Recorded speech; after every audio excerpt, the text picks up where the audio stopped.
রাস্তা দিয়ে হাঁটার টাইমে একটা কাঁকড়া সামনে পড়েছে। বন্ধুরা দেখেন দেখেন, কে কে কাঁকড়া খাবেন বলবেন, পাঠিয়ে দিব। দেখেন কাঁকড়াটা দেখেন, আমাকে কামড় দেওয়ার জন্য খুব অস্থির হয়ে আছে। দেখেন কিভাবে তাকিয়ে আছে আমার দিকে। দেখেন আমাকে মনে করেন যে কামড় দিয়ে দিবে। দেখেন দেখেন বন্ধুরা কি করছে, আমাকে দেখে পলানোর চেষ্টা করছে। দেখেন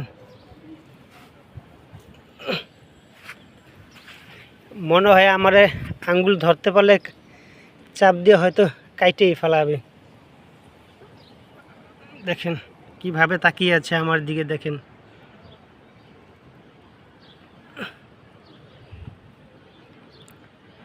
পালিয়ে যাচ্ছে, দেখেন পালিয়ে যাচ্ছে।